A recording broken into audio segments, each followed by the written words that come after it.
அந்த விலை உயர்ந்த பொருள் இந்த பங்களாக்குள்ளதான் இருக்கா? அப்ப நீங்க எல்லாரும் இந்த சவாலை ஏத்துக்கிட்டீங்க. நிச்சயமா இதை உங்களால திருட முடியும்னு தைரியமா திருடுங்க. உங்களோட விலை மதிப்பில்லாத பொருள் கிட்ட போகிறதுக்கு எங்களுக்கு மொத்தமா 4 நாள் டைம் கொடுத்திருக்கீங்க.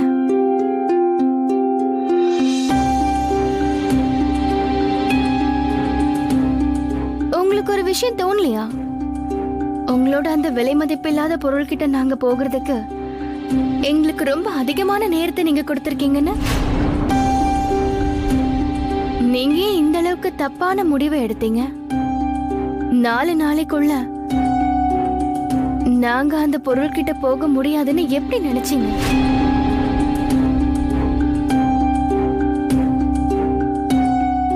மத்தவங்களை பத்தி எனக்கு தெரியாது.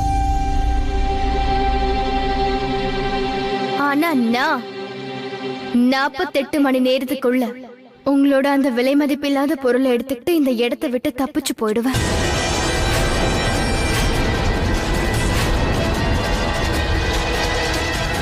உங்களுக்கு என்ன தோணுது? நாங்க உங்களை அந்த விலை மதிக்க முடியாத பொருளை அவ்வளவு சீக்கிரமா எடுத்துட்டு போக விட்டுருவோம்? ஒருவேளை நீங்க மறந்துட்டீங்க போல இருக்கு. எந்த வேலையை நீங்க செய்ய வந்திருக்கீங்களோ அதே வேலையை தான் நாங்களும் செய்ய வந்திருக்கோம்.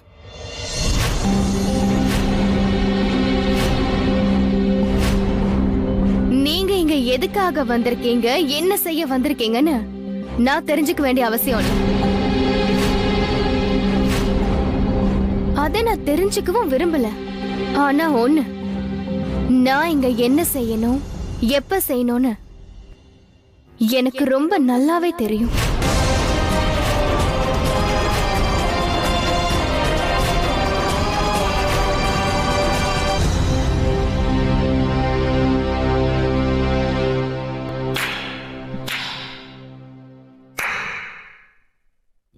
எனக்கு சந்தோஷமா இருக்கா? உங்களுடைய இந்த தன்னம்பிக்கையை பார்க்கும்போது ரொம்ப சந்தோஷமா இருக்கு. ஆனா ஒரு விஷயத்தை யாரும் மறக்க வேண்டாம். இந்த வேலை அவ்வளவு சுலபமானது இல்ல. ஏன்னா இந்த இடம் பகல எவ்வளவு அழகா இருக்கோ, ராத்திரியில அந்த அளவுக்கு இந்த இடம் பயங்கரமா இருக்கும்.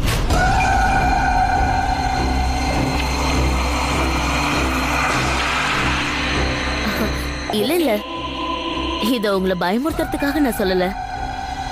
ஆனா உங்க எல்லாரையும் எச்சரிக்க வேண்டியது என்னோட கடமை இல்லையா? எதுக்காக நான் இத சொல்றேன்னா, நீங்க அதை அடையணுன்ற ஆசையில அனாவசியமா உங்க உயிரை இழந்துடக்கூடாது இல்லையா?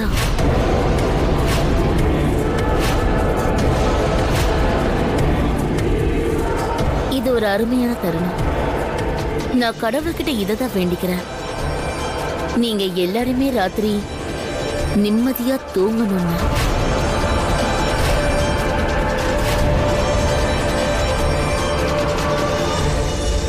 ஆரியன், நீங்க ஏன் கூட வாங்க.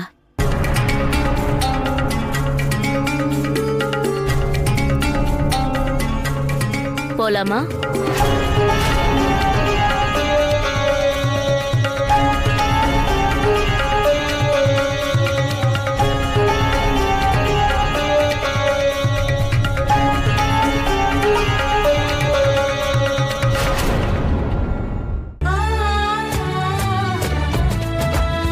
வெயிட் கெயினுக்காக மிகவும் முக்கியமானதாகும். மதர்ஸ் ஹார்லிக்ஸ், பாசம் மற்றும் போஷாக்கு ஆரம்பத்திலிருந்தே.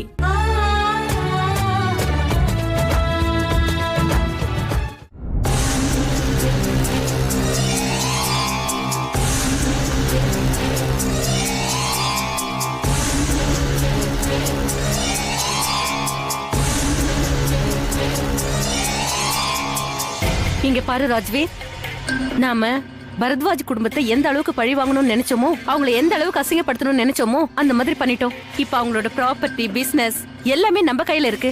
அது மட்டும் இல்லாம அந்த நாகத்தோட நாகமணி கூட நம்ம கிட்ட இருக்கு. இப்போ பழி வாங்குற எண்ணத்தெல்லாம் விட்டுட்டு எல்லாத்தையும் எடுத்துக்கிட்டு நாம எங்கேயாவது போயிடலாம். நல்ல வாழ்க்கை வாழலாம்.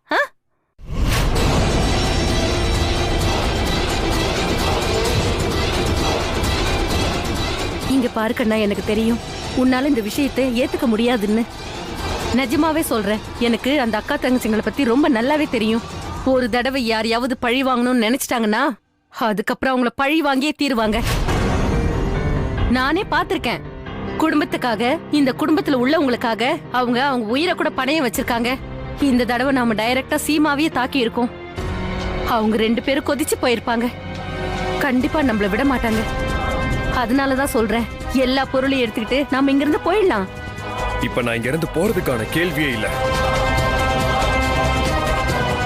அப்படி போகணும்னு நினைச்சிருந்தா பிரேம் சீமாவை பணையம் வைக்கிறதுக்கு முன்னாடியே சொல்லியிருக்கணும். நீங்க தானே சொன்னீங்க சீமாவை பணையம் வச்சாதான் இந்த குடும்பம் அசிங்கப்படும்னு. இப்ப நீங்களே இந்த இடத்த விட்டு போகணும்னு சொல்றீங்க. இங்க பாருப்பா, இப்ப நான் உனக்கு எல்லாமே புரிய வைக்கிறேன். இந்த உலகத்துல உன்னை தவிர எனக்கு வேற யாருமே இல்ல. நான் எந்த சூழ்நிலையிலயும் உன்னை தொலைக்க விரும்பல. அம்மா, என்னால உங்க உணர்வுகளை புரிஞ்சுக்க முடியுது. ஒருவேளை நம்ம இங்க இருந்து போக நினைச்சாலும் 48 மணி நேரம் கழிச்சுதான் போவோம். ஏன்னா அந்த சீமா நமக்கு விட்ட சவால், அதுல என்னோட சுய மரியாதை சம்பந்தப்பட்டிருக்குமா. ஆனா நீங்க எதுக்காகமா கவலைப்படுறீங்க? அந்த நாகமணி நம்ம கிட்ட இருக்கிற வரைக்கும் நம்மள யாராலையும் எதுவும் பண்ண முடியாது. சீமாவா இருக்கட்டும், ரோகிணியா கூட இருக்கட்டும், அந்த கடவுளா கூட இருக்கட்டும். இது வரைக்கும் சீமாவும் ரோஹிணியும் சேர்ந்து எத்தனையோ பிரச்சனைகளை சமாளிச்சிருக்கலாம். ஆனா இப்போ நம்ம அவங்களோட கர்வத்தை உடைச்சி ஆகணும். அவங்களால நம்மளை ஜெயிக்க முடியாதுமா.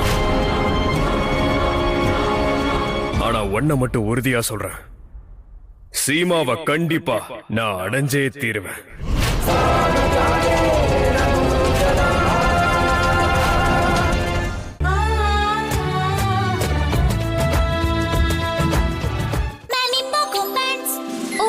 விஷத்தின் அறிகுறிகளிலிருந்து 8 மணி நேர ஆறுதலும் நிம்மதியான தூக்கமும். Vicks VapoRub.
இதை எடுத்துக்கோங்க ஆரியன். நீங்க என்ன மன்னிச்சிடுங்க. எனக்கு இது பிடிக்காது. இந்த காலத்துல இப்படியும் ஒருத்தரால இருக்க முடியுமா என்ன? ஆனா ஆரியன், நான் என்ன நினைச்சேன்னா ராஜ்வீரோட அடிமைக்கு இந்த பழக்கம் இருக்கும்னு நினைச்சேன். ஆனா நீங்க ரொம்ப நல்லவரா இருக்கீங்களே.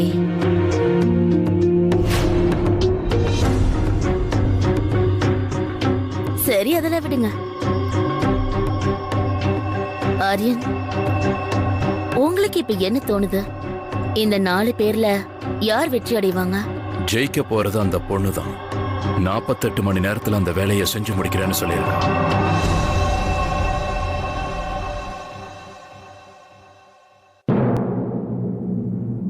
என்ன மன்னிச்சிடுங்க. எனக்கு அடிக்கடி ஒரு கேள்வி வந்துகிட்டே இருக்கு. உங்களோட அந்த விலை மதிப்பற்ற பொருள் உண்மையிலேயே இருக்கா, இல்ல இது உங்களோட கற்பனையா?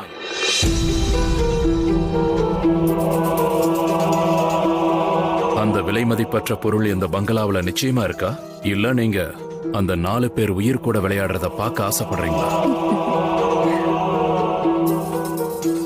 ஆரியன், நீங்க சந்தேகப்பட்டதுல தப்பு ஒண்ணு இல்ல ஆரியன். அப்புறம் நீங்க சொன்னது உண்மைதான்.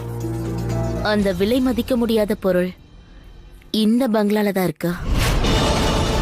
அது மட்டும் இல்ல, அந்த பொருள் ரொம்ப சக்தி வாய்ந்த ஒண்ணு.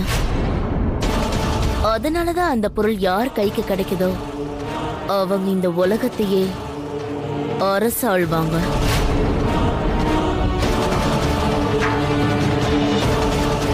அந்த விலை மதிக்க முடியாத பொருளுக்காக நான் கூட என்ன மாத்திக்கிட்டேன். அப்புறம் ஆரியன், இந்த பொருள் இருக்குல்ல, அது உங்க ராஜா ராஜ்வீர் கிட்ட இருக்கேன் நாகமணி. அதை விட விலை மதிக்க முடியாதது, ரொம்ப சக்தி வாய்ந்தது.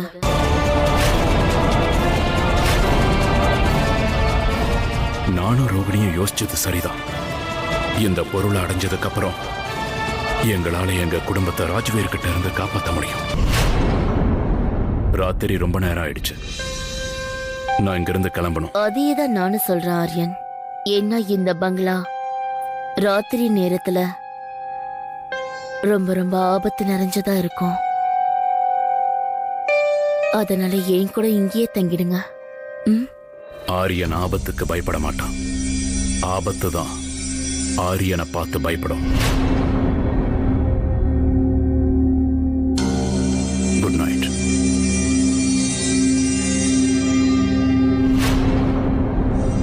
மாயா ப்ளீஸ், அந்த சீடில என்ன இருக்குன்றத நீ எங்ககிட்ட சொல்லாத வரைக்கும் நானும் சித்தார்த்தா உனக்கு எந்த உதவியும் செய்ய முடியாது. அதனால ப்ளீஸ் எங்ககிட்ட எதையும் மறைக்காத.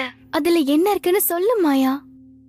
ரோஹிணி அந்த சீடி விஷயத்த பத்தி கேக்குறா, அவகிட்ட எல்லாத்தையும் சொல்லிடுவா. இல்லம்மா, ரோகிணி கிட்ட எதுவும் சொல்லாத. அவ தேவையில்லாம சீமாவை பத்தியும் சித்தார்த்த பத்தியும் கவலைப்பட ஆரம்பிச்சிருவா. நான் என்ன சொல்ல வரேன்னா, எந்த நோக்கத்துக்காக ஊருக்கு போயிருக்காங்களோ அதை நிறைவேற்றுறது கஷ்டமாயிடும். எதுவும் சொல்லாத. மாயா, ஹலோ. ரோஹிணி, அது ரோகிணி, அந்த சீடியில் என்ன இருக்குன்னு தெரிஞ்சுக்க விரும்புறல? நான் உனக்கு தெளிவா சொல்றேன். நான் சொல்றது கவனமா கேளு. அதுல ஆக்சுவலி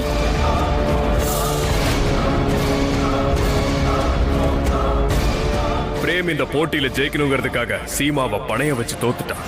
சீமாவை பணைய வச்சு நான் 3வது ஆட்டம் ஆடுறதுக்கு தயாரா இருக்கேன். நான் சீமா பரத்வாஜ் இந்த சத்தியத்தை பண்றேன்.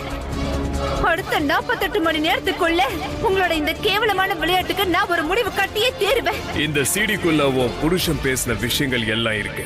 நாளைக்கு அதை உலகம் பூரா பார்க்கும். உன்னால முடிஞ்ச தடுத்து பாரு. உன் புருஷன் அப்புறம் குடும்பத்தோட மானத்தை காப்பாற்ற முடிஞ்ச காப்பாத்திக்கும். அம்மா துர்கா தேவி, அக்கா, நீங்க அங்க தனியா இவ்ளோ பிரச்சனையை எப்படி சமாளிக்கிறீங்க? இல்ல ரோகிணி, இப்ப அழறதால எந்த ஒரு பிரயோஜனமும் இல்ல. நடக்க கூடாததெல்லாம் நடந்துருச்சு. நாம இந்த விஷயத்தை எதிர்த்து போராடுறத தவிர நம்ம கிட்ட வேற வழியே இல்லம்மா. அதனால நீ என்ன பத்தி கவலைப்படாத. நீயும் சித்தார்த்தும் முதல்ல இந்த விஷயத்தை பத்தி யோசிங்க. இந்த உலகத்துக்கு முன்னாடி அந்த சீடி வராம இருக்கிறதுக்கு என்ன பண்ணலாம்னு யோசிங்க. அந்த சீடி வெளியே வராம இருக்கிறதுக்கு என்ன வேணாலும் பண்ணுங்க. அக்கா, நீங்க சொல்றது சரிதான். இனிமே நீங்க எதுக்கும் டென்ஷன் ஆக வேண்டாம். இங்க என்ன ஆனாலும் சரி, நானும் சித்தார்த்தம் அந்த சீடியை வேற யாரும் பார்க்காம கண்டிப்பா தடுப்போம். அப்புறம்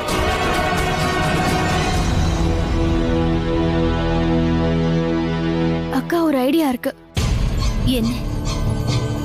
அக்கா, ராஜ்வீருக்கும் இந்த ராஜகுமாரிக்கும் ஏதோ ஒரு வகையில சம்பந்தம் இருக்கு. கண்டிப்பா அவங்க 2 பேருக்கும் ஏதோ ஒரு கனெக்ஷன் இருக்கு. ஒருவேளை இந்த ராஜகுமாரி கஷ்டப்படுற அளவுக்கு நாங்க ஏதாவது செஞ்சோம்னா இதோட விளைவு கண்டிப்பா அந்த ராஜ்வீருக்கு வரும்.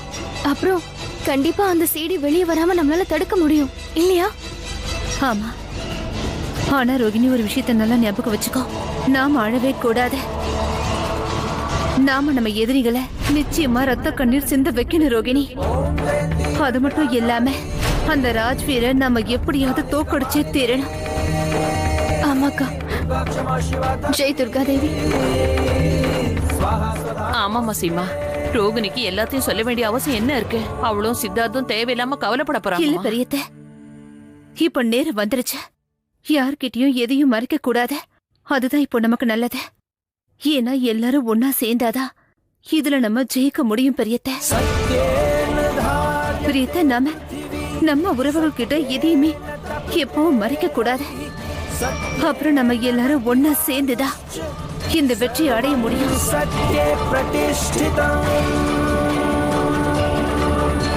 அக்கா, எனக்கு ஒரு ஐடியா வந்திருக்கு.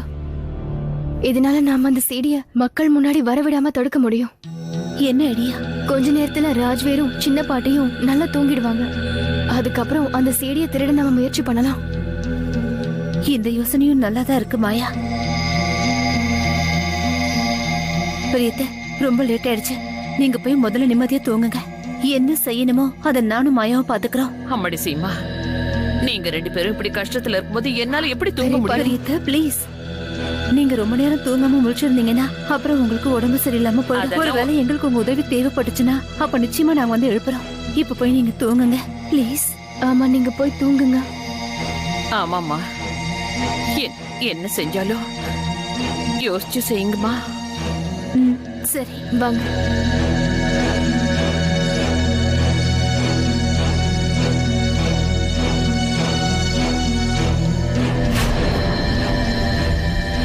அம்மா தாயே, எதுவும் கஷ்டத்தை கொடுக்காதீங்கம்மா. நீங்க தான் காப்பாத்தணும். அந்த ராஜ்குமார் இருக்காளே ரோகிணி, உனக்கு தெரியுமா? அவ என்ன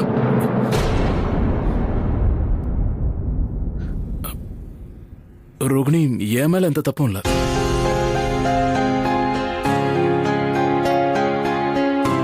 வேற ஏதோ ஒரு விஷயம் இருக்கு. ரோகிணி, என்னாச்சு? சித்தார்த், இப்பதான் நான் அக்கா கிட்ட பேசினேன். அக்கா என்கிட்ட என்ன சொன்னாங்கன்னா, அங்க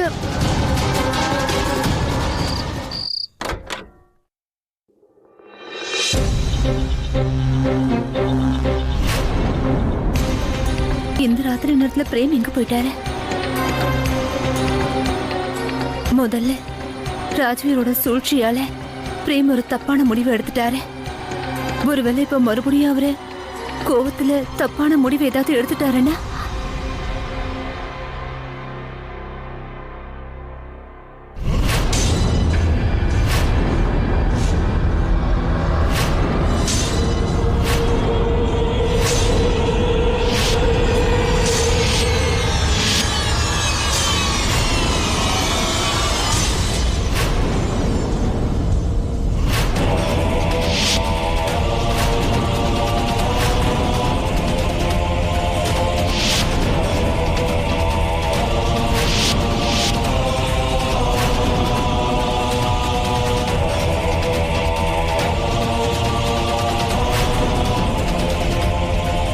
இந்த வேதனையை ஏத்துக்கிட்டாங்கடா. உனக்கு வேற வழியே இல்ல. இந்த வீடு, பிசினஸ், நாகமணி, அதுக்கப்புறம் உன் பொண்டாட்டி சீமா, எல்லாமே என்னோடதுதான்.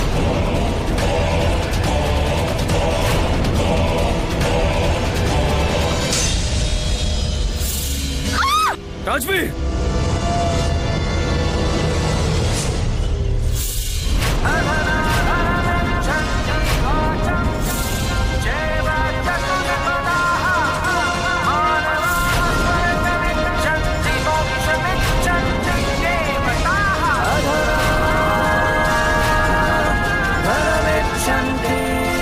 பந்தயம் படி இன்னைக்கு ராத்திரி 12 மணிக்குள்ள நீயாவே என்கிட்ட வந்து நீ என்னை ஏத்துக்கிட்ட நீ என்கிட்ட சொல்லணும்.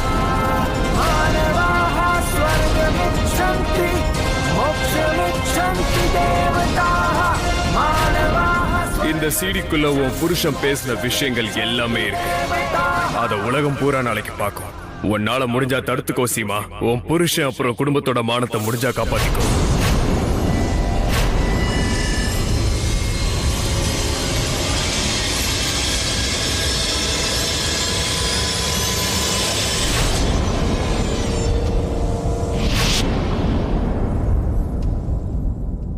खुशबा